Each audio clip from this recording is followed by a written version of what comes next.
I'll get some water, sir. Please. I have promised the people of this country that...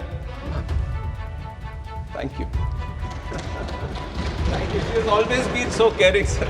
Like a mother, always. Thank you, ma'am. So, when we look deep, it is not about just creating the infrastructure, but it is about connecting them also. Now, you can spend a lot of money, you can create the infrastructure, you can create more. Under the leadership of Modi ji, aviation is not just looked upon as how many. I also agree to a certain point that it's not about just the numbers. Numbers I'm giving to show you a picture on how much progress we have made.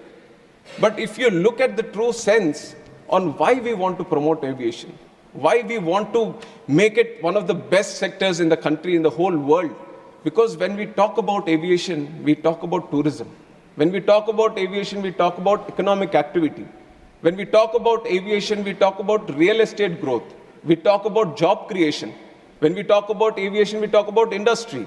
When we talk about aviation, we talk about commerce, we talk about trade.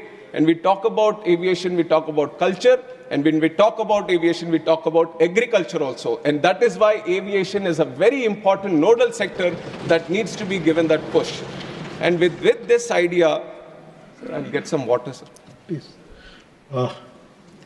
And it is with this idea that the whole aviation sector has been thoroughly, deeply understood on what the true potential India can have. And we have seen that there are multiple gaps also. Now 90,000 crores capex has been put into the infrastructure to create the infrastructure in airport infrastructure. But creating infrastructure, that itself is one challenge. And when I took the charge as a minister for this aviation, sir, I have promised the people of this country that... Thank you.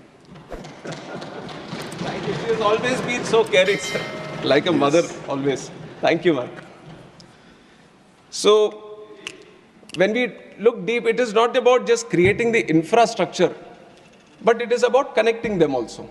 Now, you can spend a lot of money, you can create the infrastructure, you can create more airports, but the ultimate challenge, thank you, the ultimate challenge is how do you connect? And that is where, bringing in all the aspects of the government, we created the Udan scheme, which is Uday Desh Ka Aam Nagrik.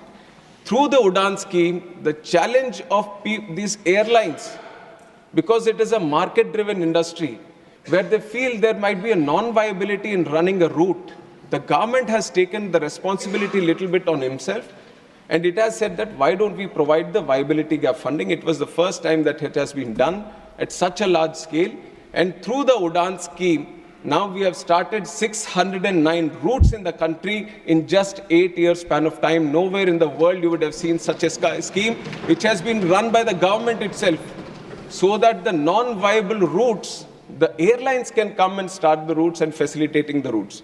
And we have operationalized 86 airports under Udan. And out of these 86 airports, 20 were underserved, but 66 airports were totally unserved.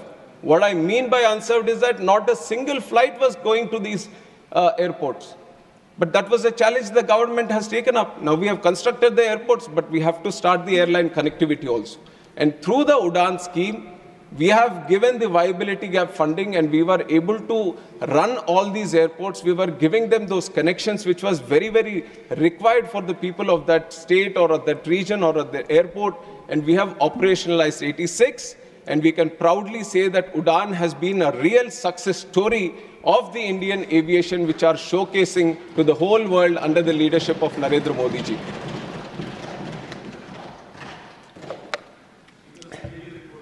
And why I say the whole world, sir? In fact, in September, we have had one conference also, Asia Pacific Ministerial Conference, where 41 countries were participating, and there were stakeholders from aviation across the globe also who were participating.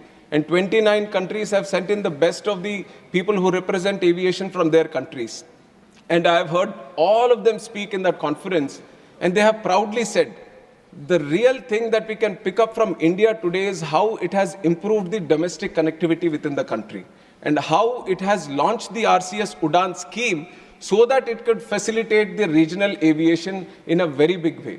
Because for them, most of the countries, sir, for them, the aviation becomes more of an international affair. How do you connect your country better to another country?